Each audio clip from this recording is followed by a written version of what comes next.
Selamat pagi dan salam sejahtera untuk kita semua. Perkenalkan kami dari kelompok 5. Nama-nama kelompok. Yang pertama Andri Maulana, yang kedua saya Koresya Lotika, yang ketiga Selviana Tantri, yang keempat Yolena. Di sini saya Koresya Lotika sebagai moderator dan pemateri pertama. Baiklah, saya akan menyampaikan pengertian jurnalistik. Jurnalistik merupakan suatu seni atau keterampilan menyiapkan, mencari, mengumpulkan, mengolah, menyajikan, menyebarkan informasi secara indah agar dapat diminati dan dinikmati, sehingga bermanfaat bagi segala kebutuhan pergaulan hidup yang khalayak. Secara etimologi, jurnalistik berasal dari kata jour dalam bahasa Prancis, berarti catatan atau laporan harian. Secara bahasa Indonesia, jurnalistik adalah hal yang menyangkut kewartawaan dan persurat kabaran dan seni kejuraan yang bersangkutan dengan pemberitaan dan persurat kabaran. Dengan demikian, secara praktis, jurnalistik dapat didefinisikan sebagai bahan berita, pelaporan peristiwa, penulisan berita, penyuntingan naskah berita, dan penyajian atau penyebar luasan berita. Assalamualaikum warahmatullahi wabarakatuh. Baiklah, saya akan menjelaskan sejarah jurnalistik dan jenis-jenis jurnalistik. Sejarah jurnalistik. Berbagai literatur tentang sejarah jurnalistik senantiasa merujuk pada Akta Diurna pada zaman Romawi kuno, khususnya pada masa pemerintahan Julius Caesar pada tahun 100 sampai 44 sebelum Masehi. Akta Diurna adalah papan pengumuman, sejenis majalah, mading, atau papan informasi sekarang yang diletakkan di forum Romanum agar diketahui oleh banyak orang. Secara harfiah, Akta Diurna diartikan sebagai catatan harian atau catatan publik harian. Akta Diurna berkembang menjadi pengumuman kelahiran, perkawinan, hingga keputusan kerajaan atau senator dan acara pengadilan.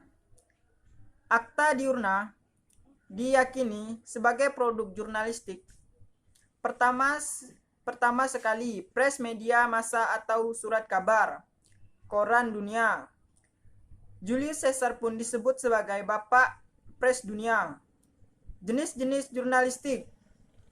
Yang pertama, jurnalistik cetak, yaitu proses jurnalistik di mana di media cetak, contohnya surat kabar, majalah, koran, dan tabloid. Yang kedua, jurnalistik elektronik atau jurnalistik penyiaran seperti media radio, televisi, dan film. Yang ketiga, jurnalistik online, atau disebut juga jurnalistik daring, dalam jaringan penyebaran luas informasi melalui situs web, berita atau portal berita. Contohnya media internet, media online, serta media cyber. Perkenalkan, nama saya Yolena. Saya akan menjelaskan kode etik jurnalistik. Kode etik jurnalistik adalah etika profesi wartawan. Ciri utama wartawan profesional yaitu menaati kode etik. Kode etik ini merupakan acuan perilaku seseorang dalam berprofesi. Sebagaimana halnya dokter, pengacara, dan kaum profesional lain juga memiliki dan menaati kode etik. Berikut ini ringkasan kode etik jurnalistik. Yang pertama itu independen, akurat, berimbang, dan tidak beretikat buruk. Yang kedua, profesional, seperti kita menunjukkan identitas kita, menghormati hak privasi, tidak menyuap, dan lain sebagainya. Yang ketiga itu berimbang, tidak mencampurkan fakta dan opini yang menghakimi, serta menerapkan asas praduga tidak bersalah. Yang keempat itu tidak membuat berita bohong, fitnah, sadis, dan cabul. Kita sebagai wartawan tidak boleh menyebarkan berita yang bersifat bohong, fitnah, sadis, dan cabul. Yang kelima itu tidak menyalahgunakan profesi dan tidak menerima suap. Yang keenam, memiliki hak tolak untuk melindungi narasumber yang tidak bersedia diketahui identitasnya maupun keberadaannya, menghargai ketentuan embargo, informasi latar belakang, dan off the record.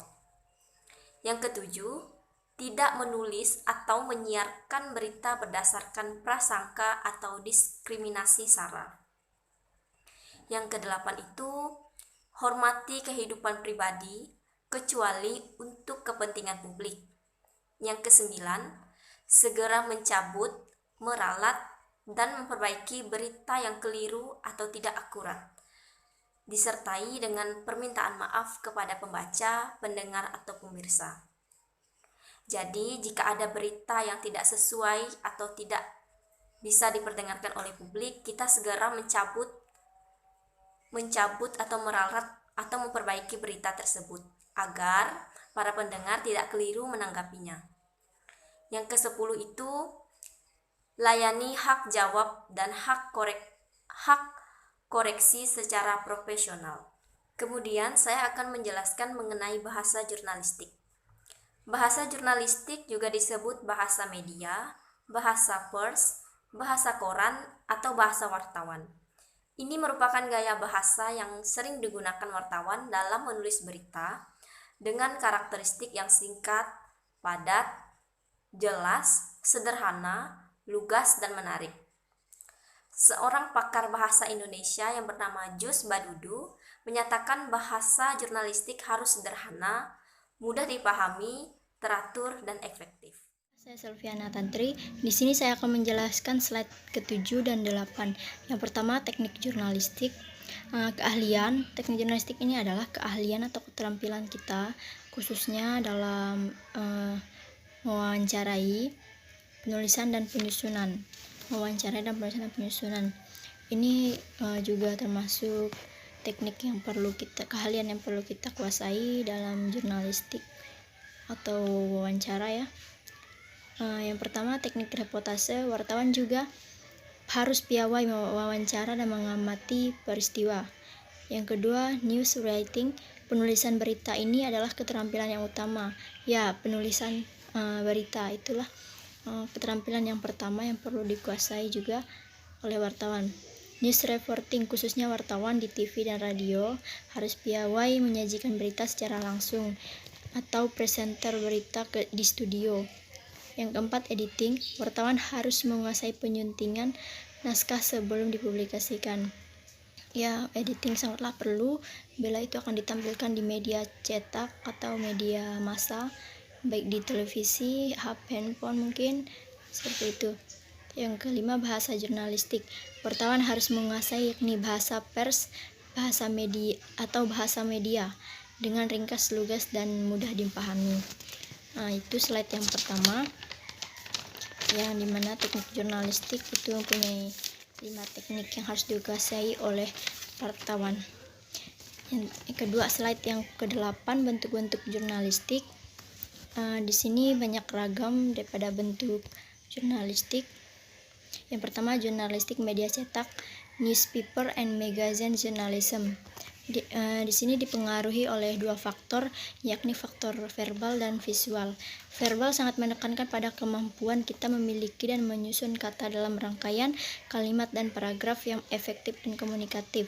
Visual menunjukkan pada kemampuan kita dalam menata, menetapkan, mendesain tata letak atau hal-hal yang menyangkut pada segi perwajahan. Yang kedua, jurnalistik media elektronik auditif, radio broadcast journalism, yaitu jurnalistik media radio siaran.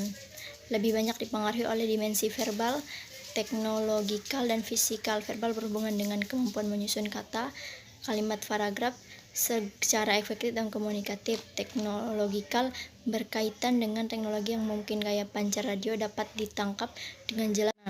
Yang ketiga, jurnalistik media elektronik audiovisual, television journalism atau televisi siaran ya, merupakan gabungan dari segi verbal, visual, teknologikal, dan dimensi dramatikal. Verbal dengan kata-kata yang disusun secara singkat, visual lebih banyak menekankan pada bahasa gambar yang tajam, jelas, hidup, dan memikat.